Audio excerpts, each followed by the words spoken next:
On va regarder, on va regarder ensemble le passage où le Seigneur dit large est la porte, large est le chemin qui mène à la perdition, mais étroit et resserré le chemin qui mène à la vie. Donc là, vous allez me guider. Ah oui, Un peu au parce pied du... que ouais, c'est Jésus, hein, c'est Jésus qui parle, Oui. hein. Ouais, c'est dans les évangiles. Alors, Matthieu 7, 13. ah merci Fabien, tu nous délivres. Amen. Merci beaucoup, Fabien. Matthieu 7, hein, c'est ça? Ouais, verset 13, je crois. Matthieu 7, verset 13. C'est important qu'on le lise. D'accord. Attendez, je m'y mets. Exactement. Vous arrivez à lire le texte là? Oui. Ah, tout le monde le lit, c'est ça? Pour que je sache si le système fonctionne avec mon iPhone. Ah oui, c'est bien. Ouais, C'est ça bon. marche. Gloire à Dieu. Bon, ouais. Je le lis alors. Entrez par la porte étroite, car large est la porte, spacieux le chemin qui mène à la perdition, et il y en a beaucoup qui entrent par là. Mais étroite est la porte, resserrez le chemin qui mène à la vie, et il y en a peu qui les trouvent. Je voudrais aussi qu'on aille au passage qui parle de l'échelle de Jacob, quand il est dans le désert, je crois, et il a la vision de l'échelle. Ouais, alors Jésus en parle, mais tu veux l'original, c'est-à-dire dans la Genèse, hein? Oui. C'est ça, hein? Donc, c'est avant qu'il aille chez Laban ou au retour de Laban. Alors, pardon, c'est dans... c'est quoi ça? C'est... Alors, vous allez pouvoir m'aider. Genèse 28. Ah ben, tu vois, j'avais mis 28. Je sentais que c'était Genèse 28, mais j'avais un doute. C'est ça. Ouais. Alors, ah oui, c'est l'échelle, hein? Genèse 28. Et soit dit en passant, c'est pas une voie large, c'est une échelle, hein, et on y reviendra. Alors, c'est peut-être pas... Attends, si c'est ça ou pas? À partir du verset 10, je crois. Ah oui, c'est Ah oui, d'accord, pardon. Oui, voilà, c'est exact. Je prends Donc, on va dire lire à partir du verset 10. oui, je prends la Bible. Jacob partit de Beersheba et s'en alla à Charan. Il arriva dans un lieu où il passa la nuit, car le soleil était couché. Il y prit une pierre dont il fit son chevet, et il se coucha dans ce lieu-là. Il eut un songe, et voici une échelle était appuyée sur la terre, et son sommet touchait au ciel. Et voici, les anges de Dieu montaient et descendaient par cette échelle. Et voici, l'Éternel se tenait au-dessus d'elle, et il dit, je suis l'Éternel, le Dieu d'Abraham, ton père, et le Dieu d'Isaac. La terre sur laquelle tu es couché, je la donnerai à toi et à ta postérité. Ta postérité sera comme la poussière de la terre. Tu t'étendras à l'Occident et à l'Orient, au septentrion et au Midi, et toutes les familles de la terre seront bénies en toi et en ta postérité. Voici, je suis avec toi, je te garderai partout où tu iras, et je te ramènerai dans ce pays, car je ne t'abandonnerai point. Pour que je ne t'abandonnerai point que je n'ai exécuté ce que j'ai dit, ce que je te dis. Jacob s'éveilla, et de son sommeil, il dit, certainement, l'Éternel est en ce lieu, et moi je ne le savais pas. Il eut peur et dit que ce lieu est redoutable. C'est ici la maison de Dieu. C'est ici la porte des cieux. Oui, tout à fait. Et donc, c'est après avoir vu dans un reportage un ouvrage assez remarquable qui est, vous connaissez, c'est ce qu'on appelle, enfin, je ne connaissais pas le terme encore récemment, ce qu'on appelle euh, la passerelle himalayenne. Et j'étais très surpris de voir la qualité de cet ouvrage. Et je crois que c'est au-dessus, c'est en Haute-Loire. Je ne sais plus l'endroit exact, mais ça, je pourrais après euh, peaufiner la chose et éventuellement faire un petit texte avec la photo. Parce que autant je voulais pas la diffuser, puis on peut pas trop diffuser par rapport aux droits d'auteur, mais cette passerelle, comme il y en a ailleurs, c'est vraiment un ouvrage remarquable parce que ça permet vraiment de créer une liaison là où il n'y en avait pas, là où il y avait le vide, là où il y avait un gouffre. Et puis le Saint-Esprit me mettait à cœur que notre vie chrétienne, elle est assez, enfin, il y a des caractéristiques qui sont semblables, comparables à cette passerelle. Quand on entendait les gens évoquer, quand ils empruntaient cette passerelle, le terme qui revenait souvent, qui impressionnait les gens, c'était la souplesse de l'ouvrage. La souplesse de l'ouvrage, et puis alors j'avais à cœur que, en fait, ce que Dieu veut que nous soyons dans ce monde, c'est être une passerelle de la terre au ciel. Nous-mêmes, on a pris la bonne voie. On a pris la voie de la vérité et de la vie, et c'est que le Seigneur qui peut nous mener au Père. Et donc, c'est assurément, quand on voit cette petite passerelle himalayenne, quand on la voit de près, on voit que c'est robuste, c'est un ouvrage vraiment euh, très, très bien réalisé, parce qu'on ne peut pas euh, comment dire, faire dans le détail à ce niveau-là de l'ingénierie et de ce qui est de l'architecture. Mais c'est à la fois, c'est pas provisoire parce que c'est amené quand même à durer. Et quand on voit les caractéristiques de cette passerelle, ça fait penser un peu à notre vie chrétienne, à notre témoignage. Le Seigneur veut que nous soyons des passerelles, c'est-à-dire qu'on reste ouvert, qu'on soit souple dans notre comportement. Alors, pas pour être souple à l'égard du péché, parce qu'il faut avertir les gens, mais leur rappeler qu'il y a une voie qui est ouverte et que cette voie vers le ciel, c'est que le Seigneur. Et c'est vrai que une passerelle vraiment qui est ancrée au-dessus du vide, au-dessus du gouffre et de tous les vents de doctrine de ce monde, c'est un acte d'une extraordinaire bienveillance de la part de Dieu. Et si on considère l'ouvrage matériel, c'est une bienveillance de mettre une passerelle comme ça pour que les gens puissent aller d'un point à un autre, là où il y avait le vide, là où il n'y avait pas de possibilité de cheminer.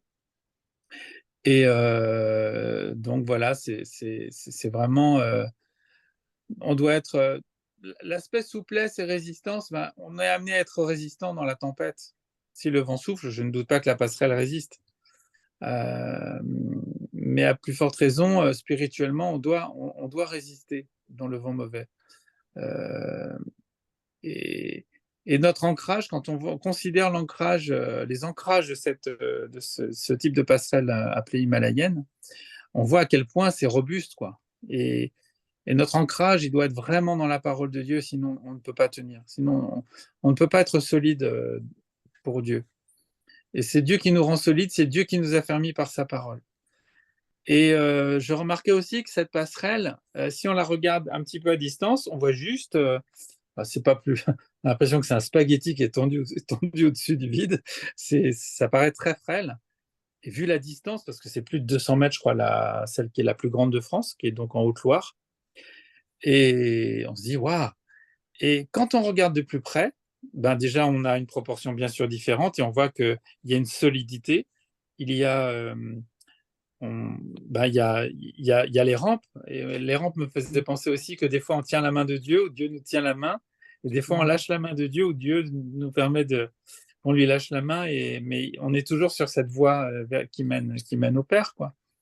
Et en observant ce qu'on ne voit pas dans le détail quand on est éloigné de la passerelle, c'est qu'il y a plein de petits amarrages de câbles qui sont à distance régulière, qui sont reliés en contrebas et qui assurent un renfort, un soutien à cette structure.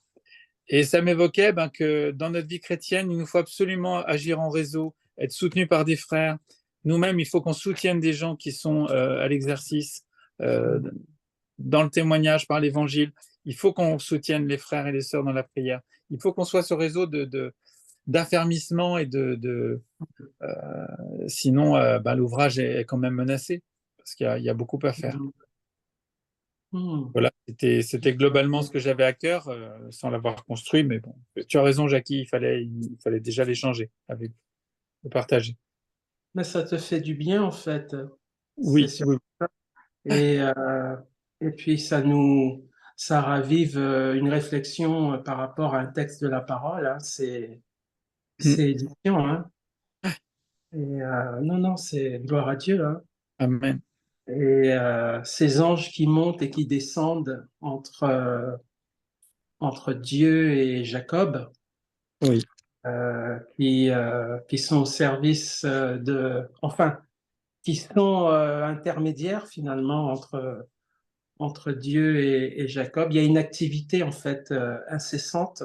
Mm. Et peut-être aussi qu'ils prennent les prières de Jacob et ils les font monter vers Dieu aussi. Je ne Amen. sais pas trop. Ah oui. Mais c'est très, très important.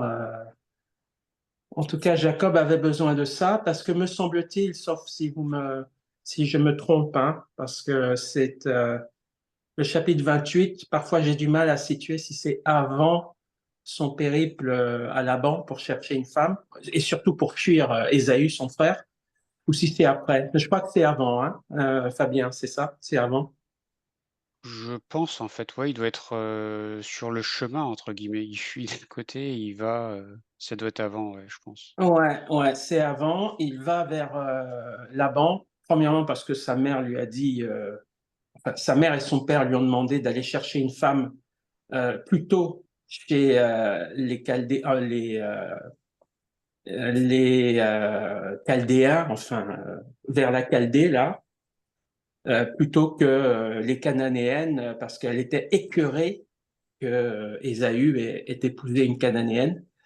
Donc, elle était dégoûtée même. La Bible dit qu'elle était dégoûtée de ce que son fils aîné ait pris une Cananéenne pour femme. Et donc, elle a demandé à Jacob de ne pas suivre ce même chemin et d'aller prendre une femme plus pieuse. Enfin, pas forcément convertie, mais en tout cas plus près des choses de Dieu, quoi.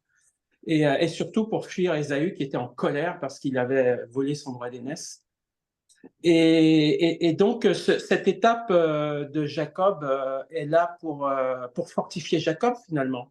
Dieu envoie ses anges aussi pour le fortifier, parce qu'il a essuyé une haine vengeresque de son frère Ésaü. Et puis, il ne sait pas où il va. Il ne sait pas s'il va trouver une femme chez Laban.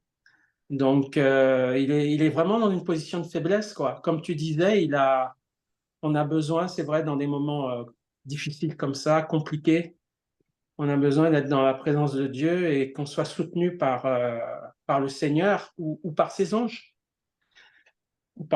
quoi. Mais c'est vrai Amen. aussi que dans la communion fraternelle, il y a de la force hein, entre chrétiens, entre frères et sœurs en Christ, dans la communion, dans la prière, tout ça. On a aussi des forces. C'est aussi une échelle, en quelque sorte, une échelle de soutien, les frères et sœurs. Hein. Amen. Il n'est pas nécessaire qu'elle soit large. D'après ce qui est écrit, c'est pas une rampe avec une gloire absolument resplendissante. Ça doit être déjà glorieux comme vision, attention. Mais c'est une échelle.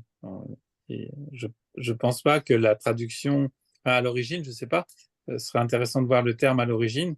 Est-ce que c'est une rampe qui suggérerait que ce soit plus large avec des marches, ou est-ce que c'est une échelle? Je pense que c'est une échelle telle qu'on la connaît. Et je me demande même si c'est pas une échelle aussi pour inviter Jacob à monter dedans, à monter vers Dieu. Et il n'a pas osé, hein.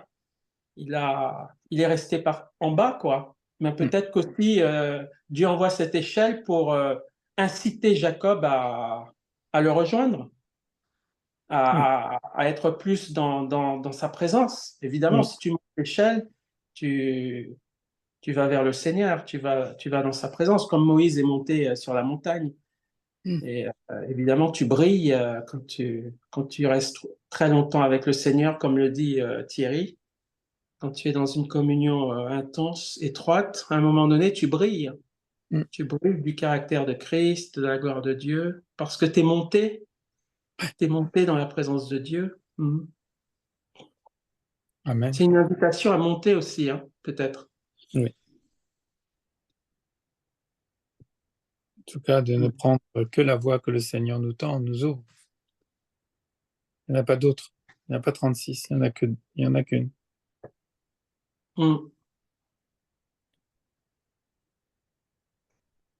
C'est en tout cas une image très intéressante que tu as pris, Pierre. Ça me rappelait ce que tu disais, tu sais, les métaphores que le Seigneur nous met à cœur, les Ah oui, paraboles. parce qu'il y en a plein. Il y en a plein. Oui, Je suis en train de noter des trucs. et par rapport au vers, à l'insecte, là, dans le message que tu avais apporté, là, c'était tellement riche, tellement fort aussi. Parce qu'en fait, avec ce que tu as parlé, là, la passerelle, je suis allé chercher des images pour bien visualiser en même temps avec ce que tu disais. Et c'est formidable parce que c'est vrai, large et le chemin est spacieux, la voie qui mène à la perdition. Et en fait, quand tu as un chemin resserré comme ça, quand tu vois la passerelle, là, comme j'ai vu sur l'image, tu es obligé de regarder devant toi parce qu'en fait, le fait que le chemin soit étroit, le but est plus évident. C'est-à-dire Oui, que tu sais où tu dois aller, tu peux pas aller à droite, à gauche, tu regardes devant et tu vas pas ailleurs.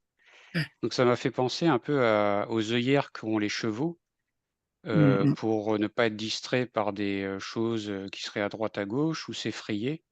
On leur met ces œillères pour être sûr qu'ils vont tout droit oui, et qu'ils avancent. Et dans l'idée d'avancer, une échelle, c'est pas seulement l'échelle au sens matériel. Il y a aussi l'échelle qui permet de graduer, donc d'évaluer. L'échelle géographique, par exemple, c'est prendre vraiment la taille des choses, la considération des choses. Et quand tu échelonnes un paiement, bah, tu paies par étapes. Donc tu vois, le chemin aussi, tu es progressif. Donc c'était ça que je trouvais intéressant. Et le dernier point, c'était sur le vide, avec la notion de vertige, parce que le vide qui nous sépare de Dieu est vertigineux. ouais. Et c'est pour ça que le vertige, souvent, c'est la peur de tomber, hein. Si on regarde à droite ou à gauche, on va avoir peur de tomber. Mais si on regarde droit devant vers le Seigneur, eh ben, on peut être plus assuré dans notre marche et mettre notre confiance en lui. Voilà. Et on peut être Alléluia. Alléluia. à l'entrée de cette passerelle, ça peut nous dissuader. On se dit, est-ce que ça va tenir? Parce que ça paraît à la fois frêle et solide, mais il faut faire acte de foi, il faut avancer. Et comme tu dis, frère, regarder en avant. Parce que si on commence à regarder en bas ou sur les côtés, ben c'est le vide, c'est le vertige qui peut nous prendre et le doute, le manque de foi pour aller plus loin, oui. C'est ce que la femme de Lot a fait. Mm, Au lieu de monter à Tsoar et de rester droit devant elle pour rejoindre la ville de Tsoar, elle a regardé en arrière. mm, mm, Et c'est la chute. C'est la chute en statut de sel. mm, mm. Et Oui, ça me rappelle l'image de elle qui justement a regardé le vide, le vide spirituel de Sodome et Gomorrhe, le vide physique et spirituel que représente Sodome et Gomorrhe. Et elle est tombée dans le vide. mm, mm. Mm. D'où le fait aussi de monter cette échelle de manière résolue, sans regarder en arrière. Et Jésus Oui, disait, celui qui met la main à la charrue et qui regarde en arrière n'est pas prompt au royaume de Dieu. Hein. Mm. mm. J'avais à cœur aussi que par rapport à la souplesse qui émerveillait les gens, en fait, souplesse et solidité, ben, il nous faut dans notre témoignage être les deux, parce que des fois, il faut qu'on soit patient par rapport au comportement des gens. On a des gens réfractaires, on a des gens. On voudrait les voir avancer plus vite, mais c'est l'œuvre de Dieu de toucher les cœurs pour qu'ils aillent éventuellement plus vite. Mm. Parce que Mm. ceux qui courent sur cette passerelle, eh ben, ils vont arriver plus vite, mais ça peut montrer aussi une foi qui les pousse à aller en avant.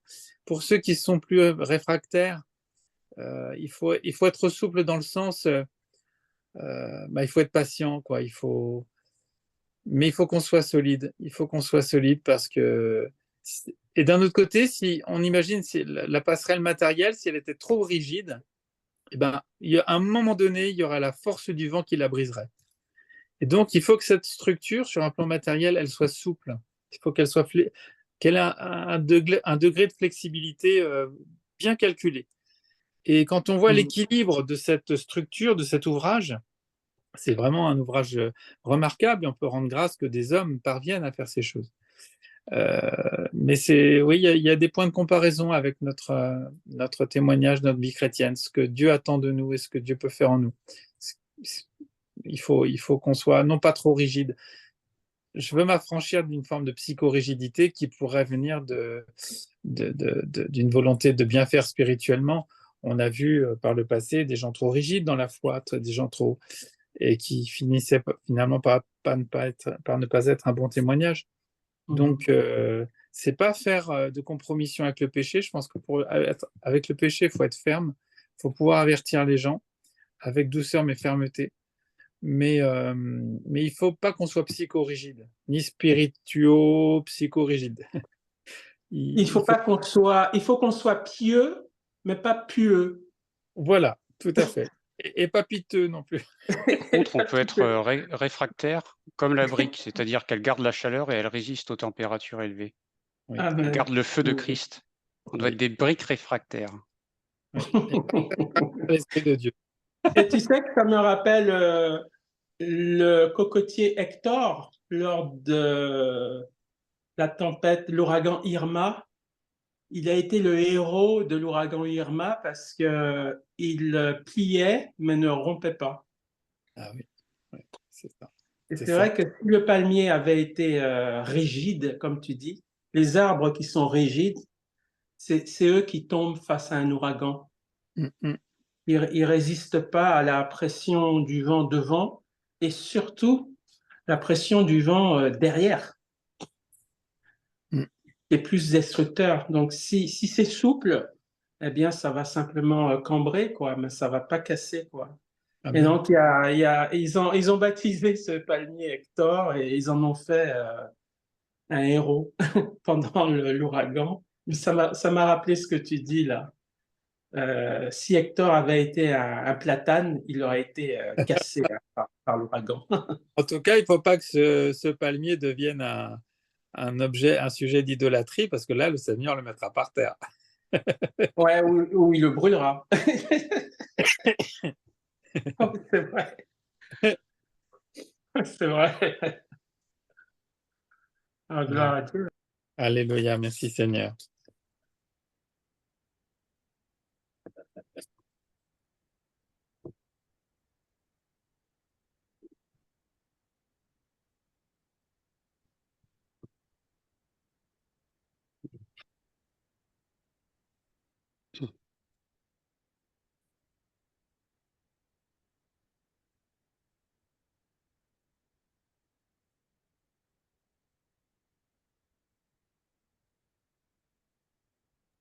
Je ne t'entends pas, Jackie.